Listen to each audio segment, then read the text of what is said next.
नमस्कार दोस्तों, स्वागत है आपका आपके अपने चैनल पीसफुल सफर में। दोस्तों, आज मैं बताने वाली हूँ अकाल मृत्यु क्यों होती है, मृत्यु से बचने के उपाय क्या हैं। भगवत गीता में अर्जुन के पूछने पर भगवान श्री कृष्ण बताते हैं कि धरती पर जिस प्राणी ने जन्म लिया है उसकी मौत भी तय है। यह एक ऐसा सच है जिसे बदला नहीं जा सकता, परंतु क्या मरने के बाद हर किसी को मोक्ष मिलता है? इसका सीधा उत्तर है नहीं। इनमें से कुछ ऐसे भी होते हैं जिनकी आत्मा सदियों तक पृथ्वी लोक में ही रह जाती है। इसका कारण है उनकी अकाल मृत्यु। आपने कई बार देखा होगा कि आए दिन लोग सड़क दुर्घटना या फिर किसी आपदा का शिकार हो जाते हैं और अपनी जान गंवा बैठते हैं। ऐसी मृत्यु को धर्मशास्त्रों में अकाल मृत्यु कहा जाता है। मृत्यु वह स्थिति है जब शरीर तो नष्ट हो जाता है लेकिन आत्मा संसार में ही बनी रह जाती है। लेकिन सवाल यह उठता है कि आखिर ऐसा क्यों होता है? अकाल मृत्यु के पीछे क्या कारण होता है और उसके बाद आत्मा का क्या होता है? आज के इस वीडियो में हम इसी के बारे में विस्तार से जानेंगे।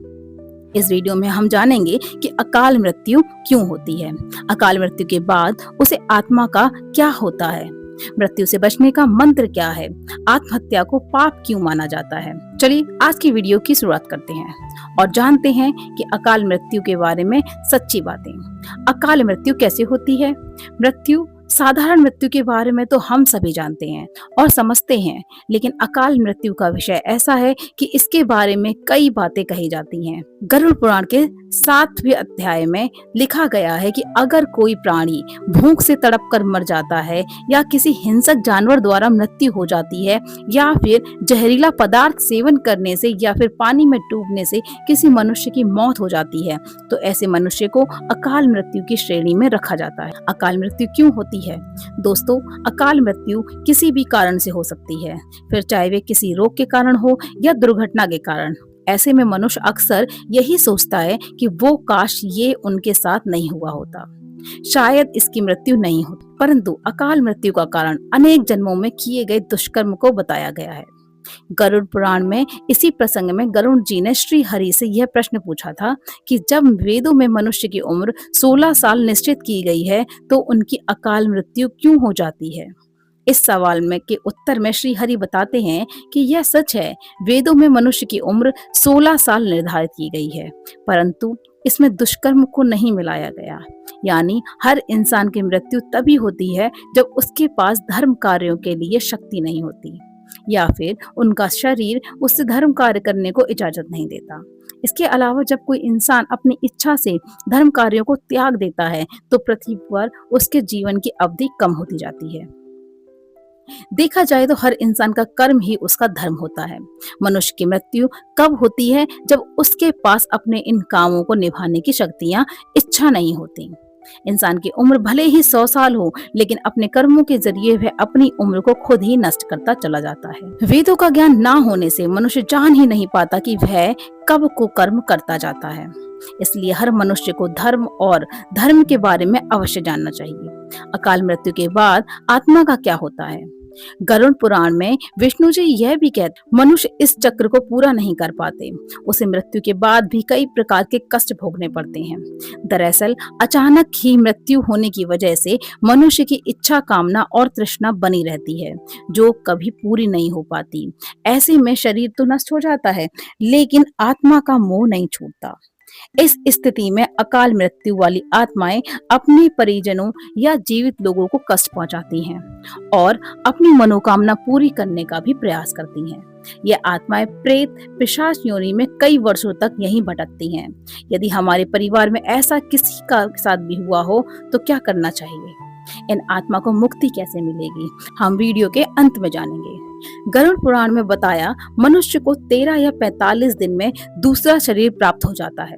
वो आत्मा प्रेत योनि से मुक्त होकर अपने कर्म तथा अगले जन्म के लिए यमलोक पहुंच जाती है। जबकि अकाल मृत्यु में व्यक्ति भूत, प्रेत, पिशाच, कुष्मांडा, ब्रह्मराक्ष, बेताल और छत्रपाल योनि में भटकता रहता है। उनकी आत्मा को आसानी से शांति नहीं मिलती। आत्महत्या पाप क्यों बताते हैं? अकाल मृत्यु में आत्महत्या को सबसे निचले दर्जे पर रखा जाता है। आत्महत्या करना पाप माना गया है, निराधार और अपमान कहा गया है। वे कहते हैं कि आत्महत्या करने वाले मनुष्य की आत्मा पृथ्वी लोक पर तब तक भटकती रहती है जब तक कि वह प्रकृति द्वारा निर्धारित अपने जीवन चक्र को पूरा नहीं कर लेती। ऐसी आत्मा को ना तो नरक लोक में जगह मिलती है और ना ही स्वर्ग लोक में। ऐसी आत्मा को मरने के बाद भी सबसे कष्टदायी स्थिति से गुजरना पड़ता है। ये आत्माएं अपनी तमाम इच्छाओं की पूर्ति के लिए अंधकार में तब तक भटकती रहती हैं जब तक कि उनका जीवन चक्र पूरा नहीं हो जाता। क्योंकि यदि मनुष्य आत्महत्या करता है तो उसके कर्म और उसे शरीर का ऋण पूरा नहीं होता, इसलिए आत्महत्या नहीं करनी चाहिए। आत्महत्या करने वाली आत्माओं के कष्ट को तो कम नहीं किया जा सकता, लेकिन गरुड़ पुराण में अकाल मृत्यु को प्राप्त मनुष्य की आत्मा की शांति के कई मार्ग बताए गए हैं। अकाल मृत्यु से बचने के लिए मंत्र भगवान विष्णु बताते हैं कि अकाल मृत्यु प्राप्त मनुष्य के परिजनों को नदी या तालाब में तर्पण करना चाहिए। साथ ही मृत आत्मा की इच्छा की पूर्ति के लिए पिंडदान जैसे सत्कर्म करने चाहिए ताकि उनकी आत्मा को जल्द ही मुक्ति मिल जाए। सत्कर्म कम से कम 3 से 4 वर्षों तक करना चाहिए, तब जाकर कहीं अकाल मृत आत्मा को मुक्ति मिल पाती है और उनके नए जीवन की शुरुआत होती है। मित्रों, अकाल मृत्यु से बचने के लिए हमें अच्छे कर्म करने चाहिए और भगवान की प्रार्थना करनी चाहिए, क्योंकि प्रार्थना से भाग्य को बदल देने की शक्ति होती है। इसलिए आप भी पुण्य करें और दूसरों को भी इसके बारे में बताएं। तो दोस्तों, आज का ये वीडियो यहीं पर समाप्त होता है। वीडियो अच्छा लगा हो तो इसे लाइक करें, चैनल को सब्सक्राइब करें। अगले वीडियो में किसी नई जानकारी के साथ मिलेंगे। तब तक के लिए जय श्री कृष्णा।